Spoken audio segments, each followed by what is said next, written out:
Hello दोस्तों, आप सबको स्वागत है ऑनलाइन साइंस वाला में। जैसा कि दोस्तों हम लोग लगातार पढ़ रहे हैं एसके शास्त्र के टीसीएस पैटर्न वाले बुक मैथ सॉल्यूशन। हमने दोस्तों आज की क्लास में सेट नंबर 8 का पार्ट 2 करने वाला, जो कि दोस्तों हमने पिछले क्लास में कर चुके हैं। उससे आगे हम लोग मैथ्स का सवाल करने वाले हैं। तो चलिए दोस्तों हम लोग सवाल को स्टार्ट करते हैं। ये देखिए दोस्तों, बुक है एसके शास्त्र के टीसीएस पैटर्न वाले बुक।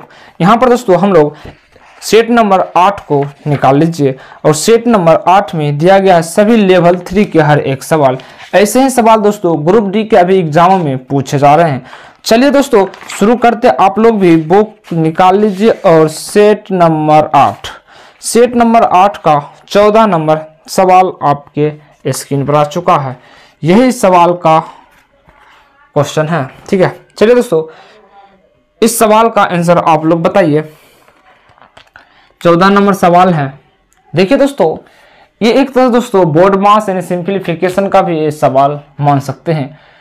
यहाँ पर देखिए दोस्तों क्या करेंगे, ये देखिए दोस्तों सभी कट रहा 5 से 3 बार में और 27 या 81, ये भी एक कट गया, यानी यहाँ पर बचा 1/1 भागा। अब यहाँ पर देखिए कौन कौन कट रहा, देखिए यहाँ से 11 से 7 बार में, 11 से 9 बार में, ठीक है दोस्तों, और 7 से 2 बार में, और 43 से 2 बार में, ठीक है, 9 से 8 बार में, ये 2 दूना 4 से 2 बार में, देखिए 2 दूना 4 और 4 दूना 8, यानी कि यहाँ पर दोस्तों जो आ गया है इस प्रकार से आ गया है। यहाँ पर हम इस टाइप से लिख सकते हैं। अब यहाँ पर देखिए ये भागा में, इसको गुना में कर देते हैं तो ऊपर हो जाएगा गुना, ठीक है। सॉरी दोस्तों यहाँ पर इस प्रकार है, ऊपर में 1 होगा क्योंकि दोस्तों ऊपर वाला 1 है, ये 2 है। तो अब इसको गुना में करेंगे तो दोस्तों क्या आएगा, ऊपर आ जाएगा, तो आंसर आएगा 2। यही इस सवाल का आंसर हो जाता है। चलिए दोस्तों आगे सवाल में देख लेते हैं। चलिए दोस्तों क्वेश्चन नंबर 2 को देखिए। क्वेश्चन नंबर 2 किस प्रकार से हम लोग बनाने वाले हैं। देखिए दोस्तों को 2 नंबर सवाल का था tan theta plus 3 cot theta बराबर 2√3, तो cosec स्क्वायर थीटा का मान बताना है। हर एक सवाल दोस्तों लेवल 3 के सवाल है। देखिए दोस्तों जब भी इस प्रकार की फॉर्म आ जाए tan theta plus 3 cot theta बराबर 2√3, तो दोस्तों इसमें आप थीटा का डायरेक्ट मान 60 या तो 30 डिग्री ले सकते हैं। हम देखिए दोस्तों 60 का मान चेक कर लेते हैं क्या इसके बराबर आता है या नहीं। तो tan थीटा के जगह पर दोस्तों हम लोग मानेंगे 60 डिग्री प्लस 3 cot थीटा का मान 60 बराबर 2√3।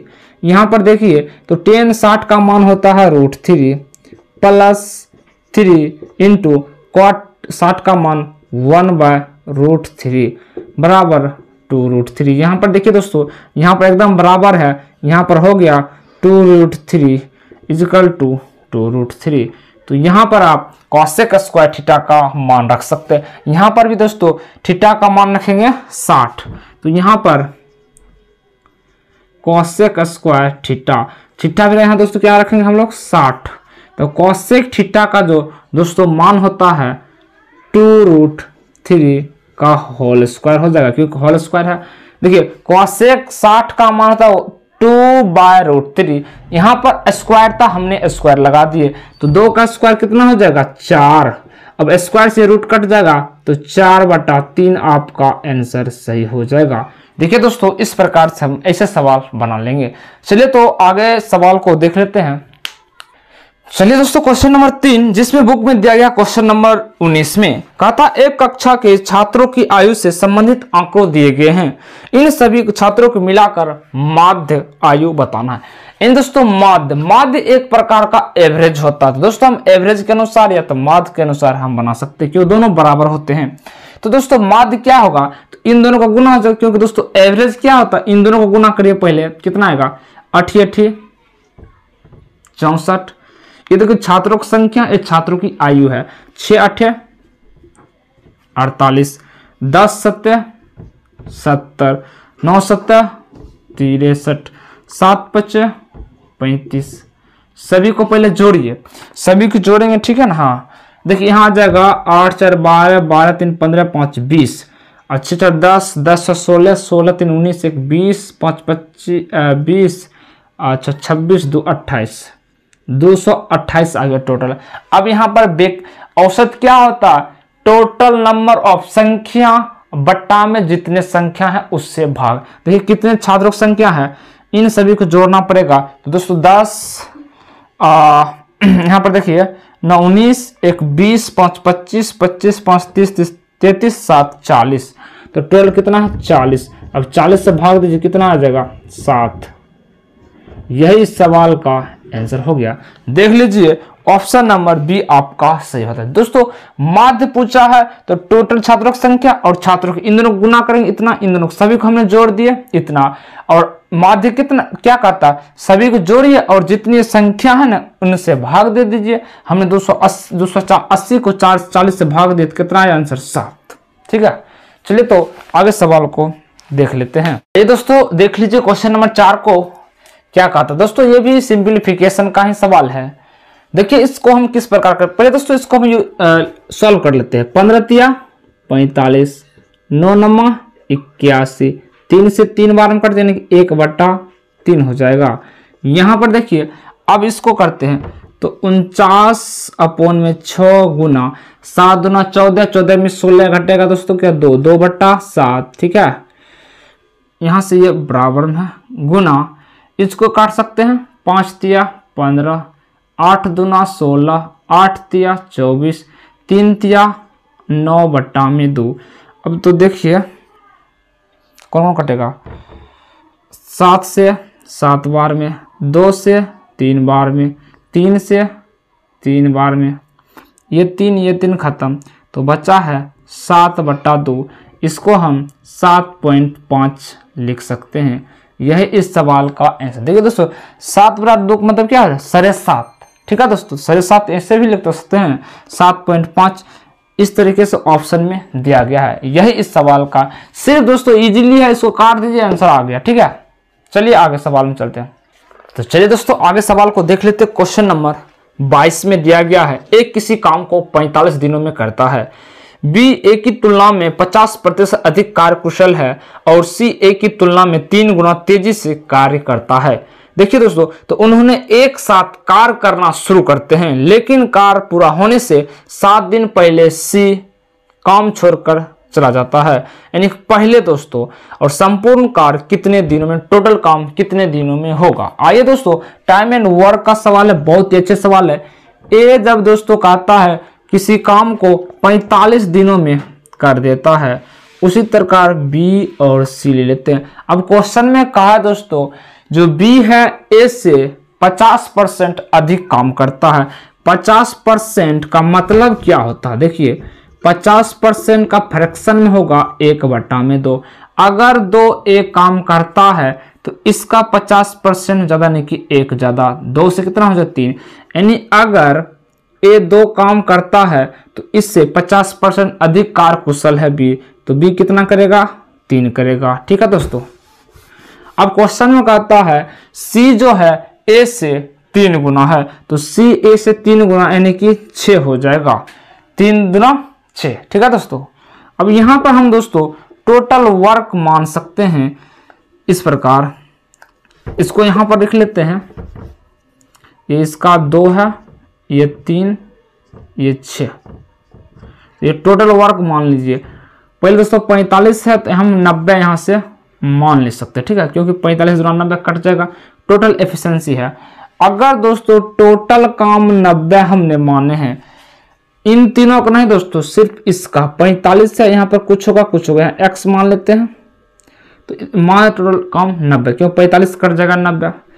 अगर टोटल काम 90 है, अब क्वेश्चन जो कहता है तीनों एक साथ काम शुरू करते, लेकिन हुआ कि 7 दिन पहले से काम छोड़कर, यानी 7 दिन पहले, जब भी दोस्तों पहले वाला काम आ जाए टाइम एंड वर्क में सवाल में, जब पहले वाला आएगा तो उसका काम टोटल काम में जुड़ जाएगा। तो हुआ कि दोस्तों सी जो है 6 काम करता, लेकिन ये क्या किया, एक दिन में 6 काम करता है तो 7 दिन तक काम किया, टोटल 42 काम करके पहले ही काम होकर चला गया। तो पहले वाला आ गया तो इसको हम जोड़ लेंगे टोटल वर्क में।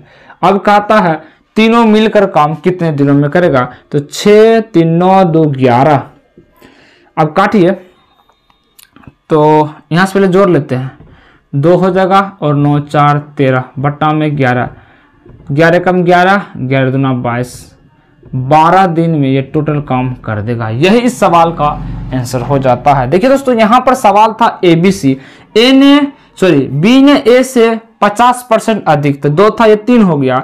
अब कहा सी जो है ना ए से 3 गुना, तो इसका 2 का 3 गुना 6 हो गया, होगा कि नहीं। अब यहाँ कहा कि जो ए जो है एक दिन में 45 काम कर देता है। हमने इन तीनों का टोटल काम अपने मन से मान लिया 90, क्योंकि दोस्तों 45 से 90 कट जाएगा। अगर टोटल काम 90 है, अब कहा कि दोस्तों तीनों एक साथ काम शुरू किया, लेकिन सी ने 7 दिन पहले काम करके चला गया, पहले आ गया, तो पहले काम करके गया ना दोस्तों, तो उस काम को ऐड कर देंगे टोटल काम में। तो दोस्तों एक दिन में 6 करता था और 7 दिन तक काम किया सी ने, तो 42 काम करके चला गया, यानी कि काम तो कर दिया। तो टोटल दोस्तों 42 काम था, और 90 काम था, 42 काम कर चुका है, तो टोटल काम कितना 132। अब टोटल काम तीनों मिलकर काम किया तो 32 दिनों में कर देता है। चलिए आगे चलते हैं। चलिए दोस्तों आगे सवाल को देखिए। फिर से दोस्तों टाइम एंड वर्क का ही सवाल है। ए और बी किसी काम को 45 और 40 दिनों में पूरा करता है। उन्होंने एक साथ काम शुरू करता, लेकिन कुछ दिनों बाद ए ने काम छोड़कर चला जाता और बी अकेले शेष काम को 23 दिनों में कर देता है। तो ए ने कितने दिनों बाद काम छोड़ा था, ये आपको पूछ रहा है। चलिए कर लेते हैं ए और बी। ए ने दोस्तों 45 दिनों में करता था और उसी काम को बी ने 40 दिनों में करता था।